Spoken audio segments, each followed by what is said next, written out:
And as you all know, I'm Jennifer here at Pay Software. I've been working here now for going on almost 9 years. I've become kind of the expert here on QuickBooks and helped build the interface that you're going to be getting the chance to view right now. Some might already be using it, some might not. I do want to let you know that it does require both the QuickBooks application and the Yes application to be installed on the same drive, so they'll communicate with each other. And it requires at least QuickBooks Pro 2012 or better.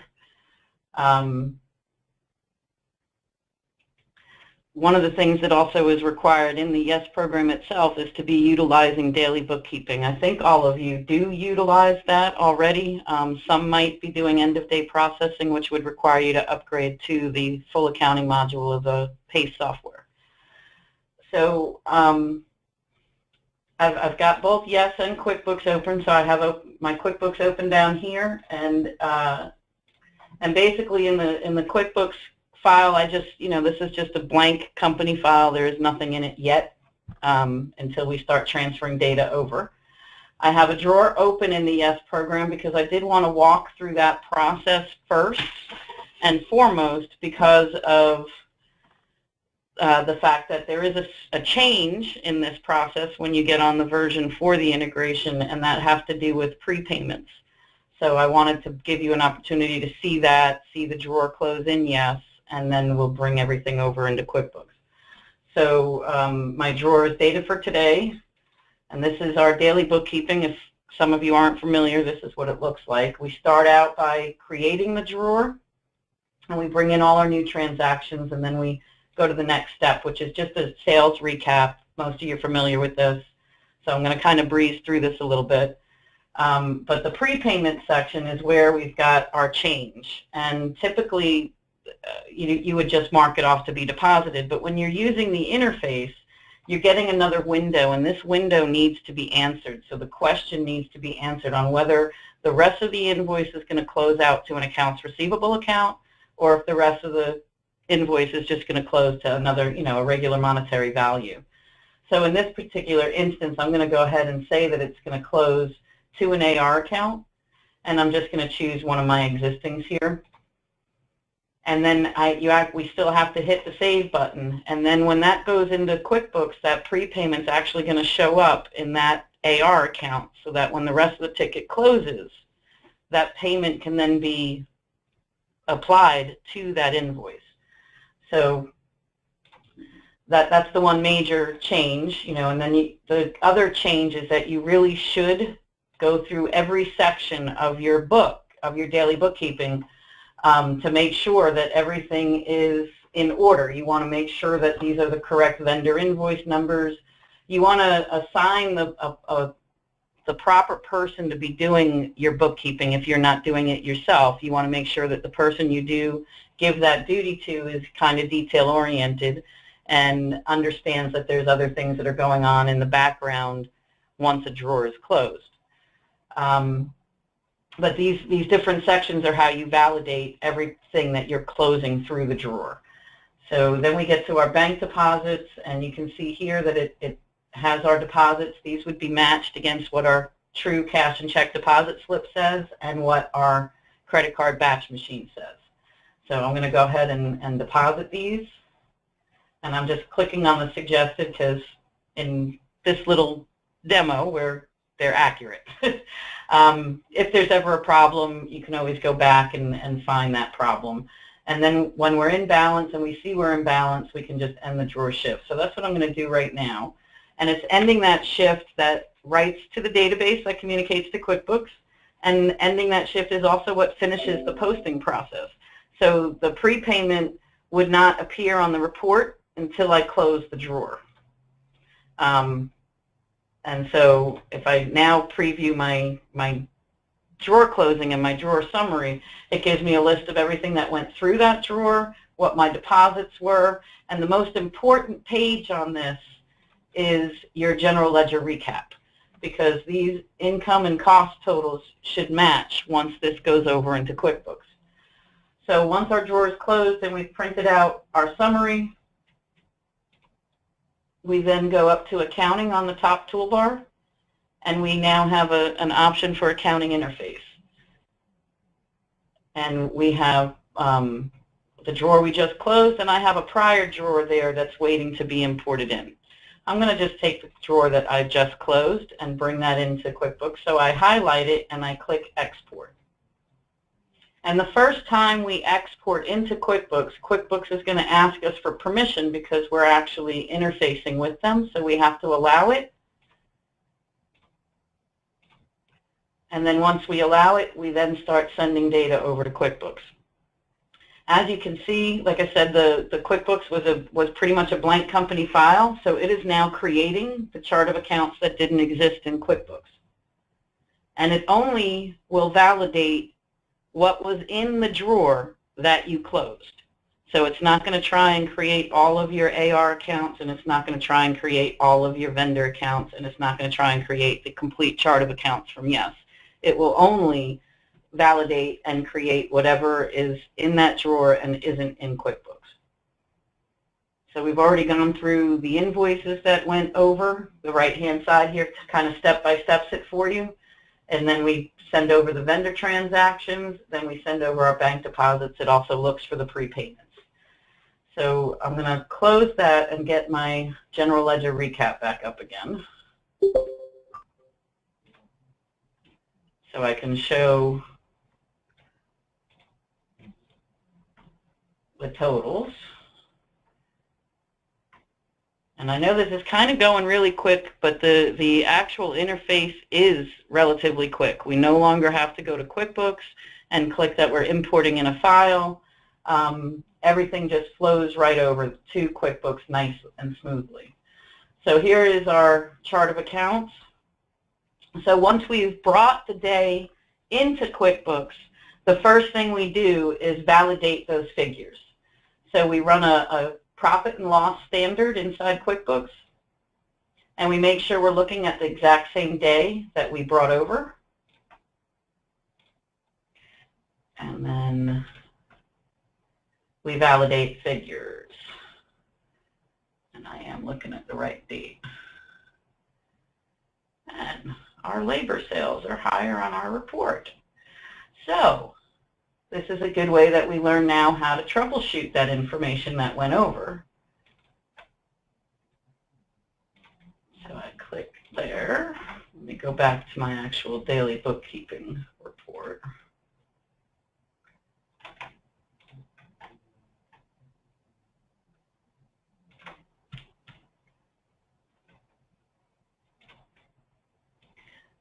So 783.75.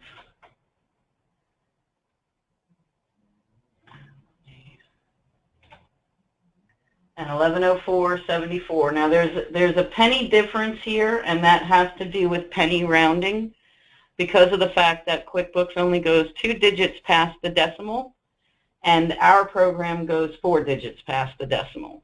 So you'll commonly find a penny difference in here, but what we're looking for is a big difference. Is you know, if it's $100 off, if it's $10 off, there's something that didn't come over correctly.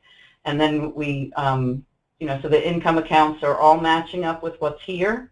And the only cost account that we actually care about is the parts cost, because we don't send over labor costs to QuickBooks. Your true cost of labor will actually come from your payroll.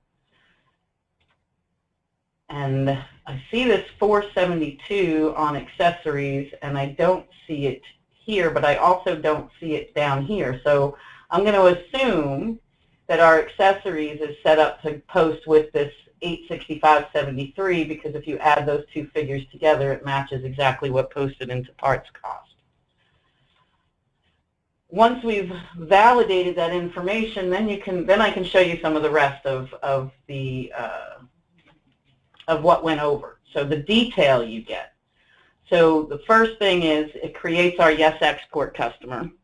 We didn't have any accounts receivable charges in that drawer, so it didn't need to create that. So our Yes Export customer is what gets created for anything that's cash, check, Visa, MasterCard, etc.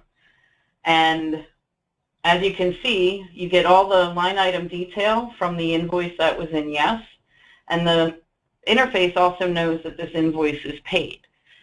So if you were used to using our old import files, you used to have to go to a deposits customer and then tell QuickBooks which one of the batch deposits that came over paid each individual invoice. That's no longer necessary because the interface does it for you. Now, the other thing that the interface does is with the deposits, when you look at a bank deposit that comes over from our program,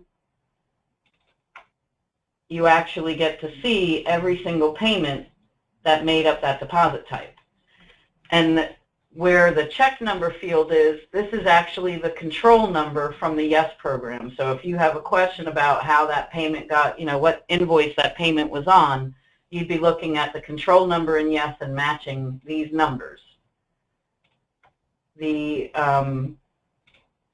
And if you ever need to modify a deposit, that gets done on a separate line. So let's say somebody, that 474 shouldn't have been in this deposit, this day's deposit, it should be in tomorrow's deposit. So we would do a separate line here to either, you can either have a bank adjustments GL or just miscellaneous, and you would deduct the 474 and change from this particular deposit. When the next day closes and goes into QuickBooks, you then use that same adjustment GL account and add it to that deposit. We don't ever change the figures that come over from the Yes program as far as payments go and the actual invoice totals. If there's something that needs to be corrected, we usually do that through journal entries.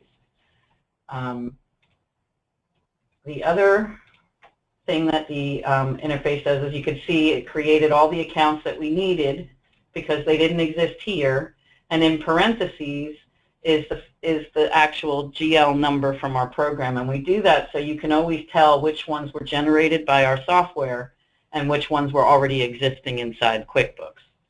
It's also our way of uniquely numbering. So if I go and bring this day back into QuickBooks, and I'm actually going to create my accounts receivable customer because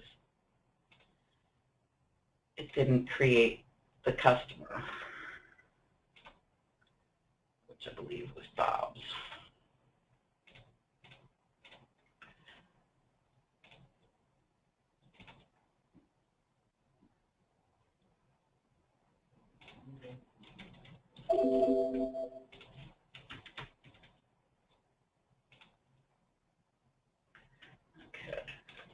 So I can go into Yes now, show all my exported drawers, highlight that one, re-import the day, and it's not going to duplicate. It, it removes everything it brings in the first time and then re-exports everything. So if you're used to or used those import files, you know it's pretty easy to duplicate a day's transactions, whether it be your AP charges or your actual sales.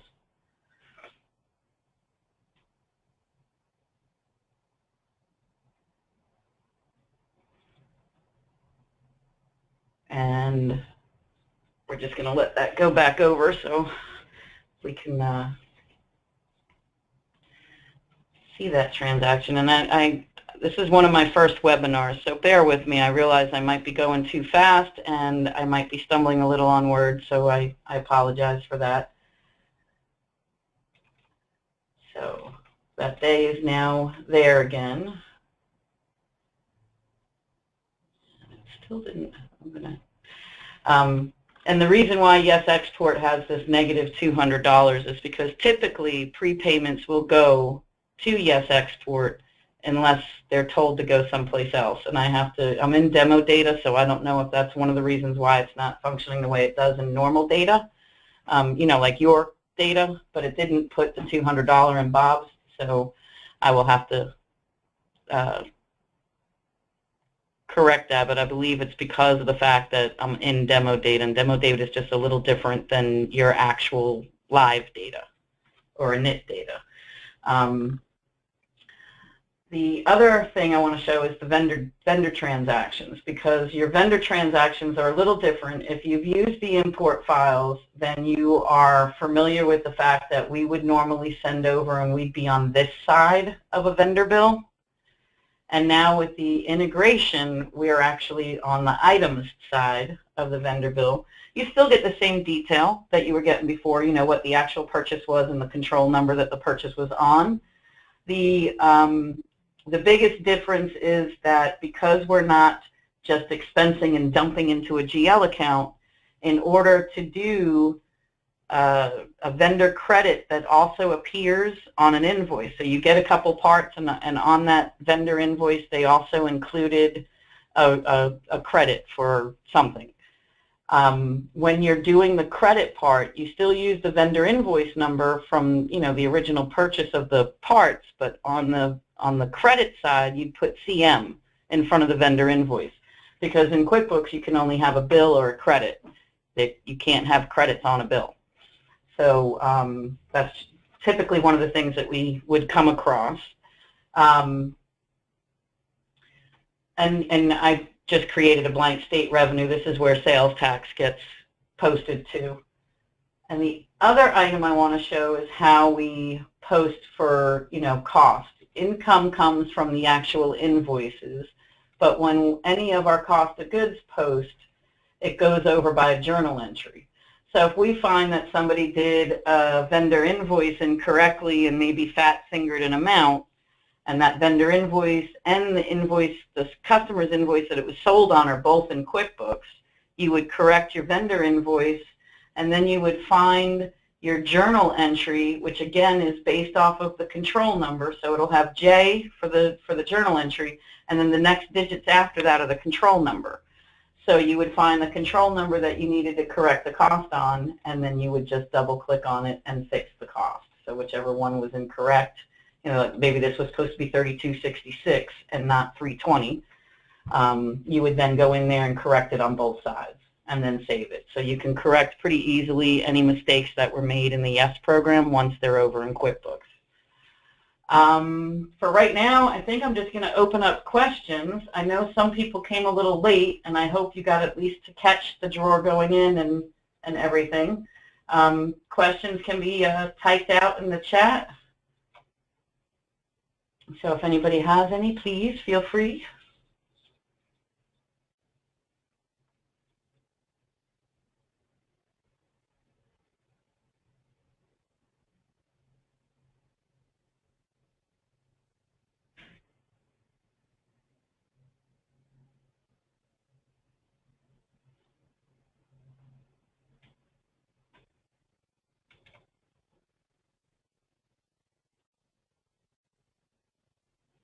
And of course, if there's anything that you want to see again or get a little more detail on, please, you know, feel free. Just let me know what might be on your mind.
Okay, so I don't know why I'm typing this out. Frank, and any time that you want to do some one-on-one, you can always give me a call. We can schedule an appointment. The appointments are limited to an hour, but usually we can cover most of it in that time. And I am going to be on vacation. I leave tomorrow, and I won't be back until next Friday, but I'll be more than happy to schedule time with you when I get back. And Craig, as far as any kind of book for QuickBooks, you know, of course, there's always the QuickBooks for Dummies, which I don't want to, I'm not saying that anybody's a dummy, but it's easy, it's put in layman terms and a little easier to understand. But any questions you have about QuickBooks, you can Google them, and Intuit is basically the first one that comes up on any Google search, and it'll bring you right to one of their pages that walks you through whatever it is you need to do.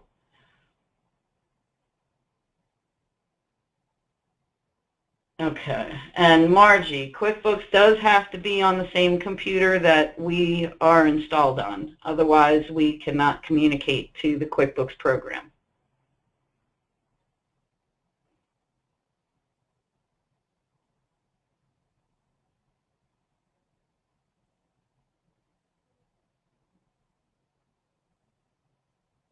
Now, you can, but as far as, you know, keeping QuickBooks on your laptop, you can always, at the end of a day in Yes, and on the Yes server, make a backup of that QuickBooks, and you can make that backup to a thumb drive. That thumb drive can then be restored onto your laptop. You can do whatever you do at home on your laptop, and then the same thing, make an external backup when you're done with that, and restore that backup to the Yes, you know, to the server when you're ready to go back into QuickBooks.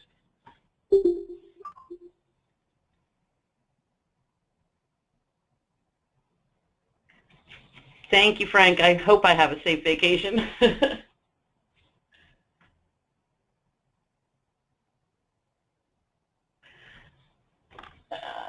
And Craig, as far as the general ledger accounts, you know, Yes comes with a default, but those can be modified. If you've been using the software, though, for quite a while, we recommend modifying the GL or the chart of accounts in QuickBooks, because to do it in Yes takes approximately 5 hours to rebuild the general ledger, and that gets done after hours, and there's a fee associated with it. So it's best to just, if you've been using Yes for a long time and with that chart of accounts for that long, it's best to just change the chart of accounts in QuickBooks.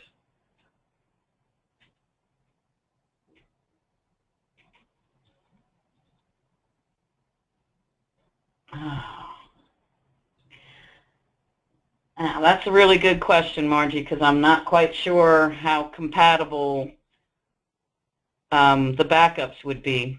I didn't realize you were running on a Mac at home, but I'm not positive on that. That would be a question you could probably post to the QuickBooks site, and they'd be able to answer that.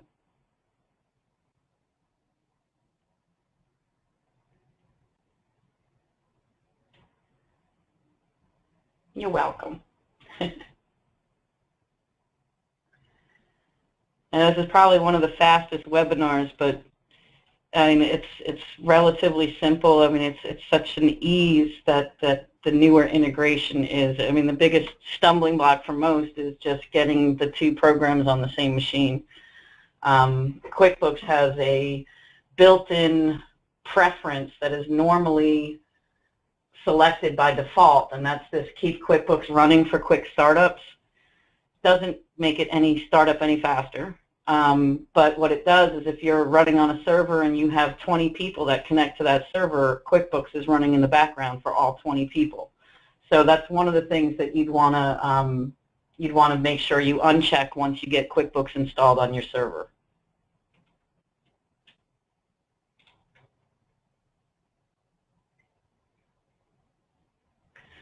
And Sean, yes, if at least for whatever is being used in Yes, when you import over, it will build that chart of accounts.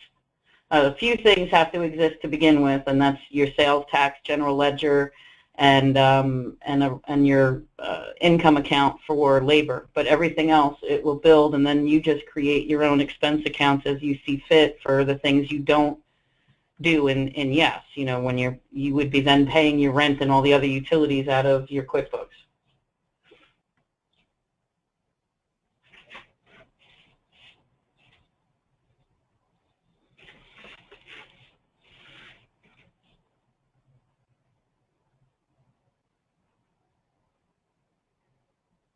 Now, there's a few common things that occur with the interface.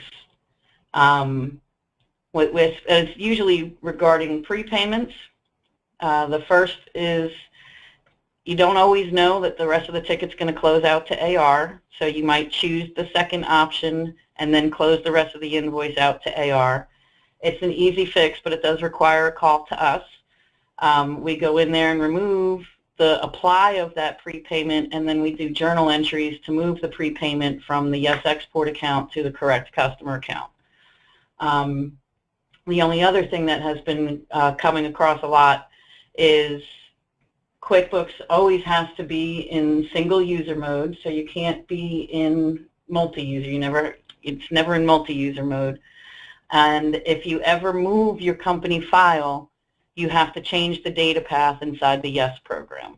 So sometimes you might get something that says error 0 unpacking, and that means that it's not communicating with the QuickBooks company file. So it's either not in single user mode or the company file has been moved.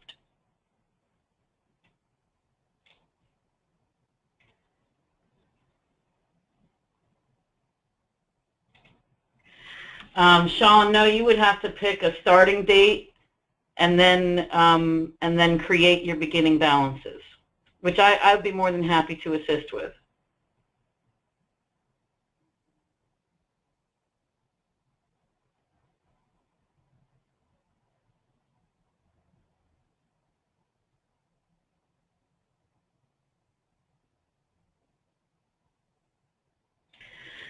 I believe QuickBooks was still compatible. When you're saying server version, Craig, I think the operating system, right? So I believe they operate on anything that's 2008 or better.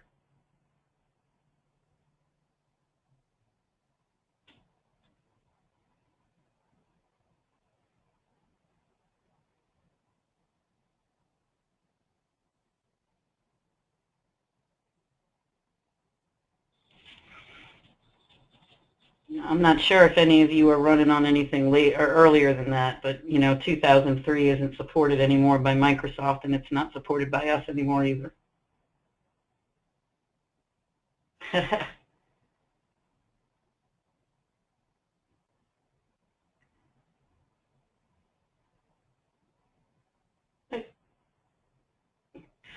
Craig, do you know how to go to your computer properties?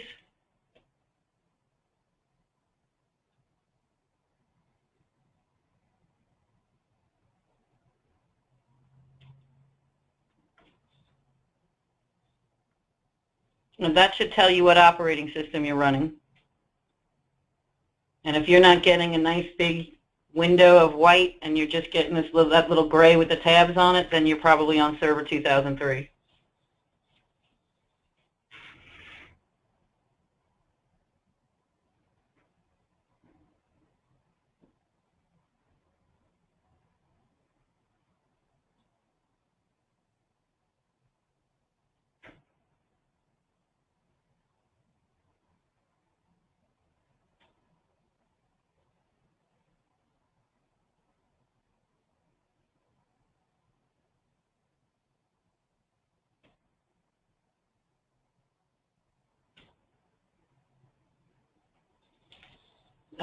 Craig, yeah, we are up to 2012 R2, server 2012 R2.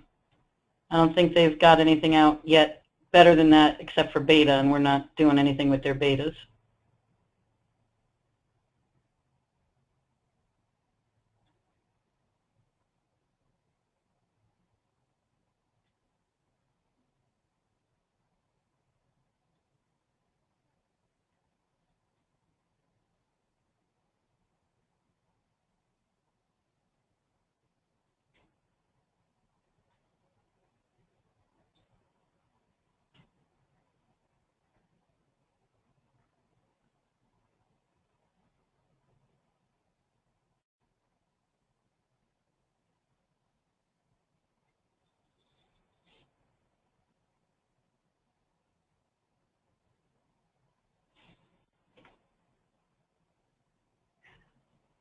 One other thing I want to mention too with the interface is we have to obey QuickBooks rules.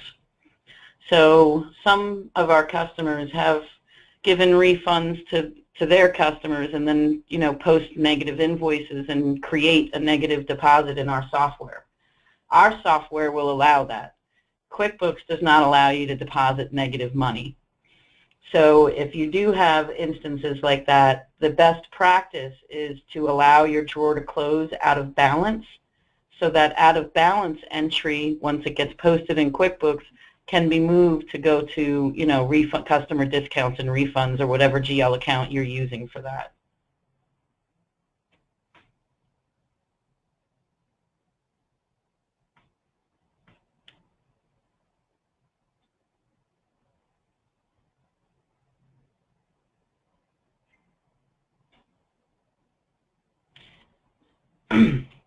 And what some of our users that have already switched over to the integration have found is that there were things posting improperly inside the Yes program, but it wasn't visible until they started bringing things over into QuickBooks. Then we can make those corrections inside the Yes program so they do post properly. So just something I wanted to bring up. Also, QuickBooks will not allow duplicate names, so you can't be working on Napa vehicles and have them as an AR account and then also have Napa as a vendor. You'd need to distinguish something between the AR account and the AP account. Typically, you just choose one to either do Napa AP or Napa AR, just so that they're different named.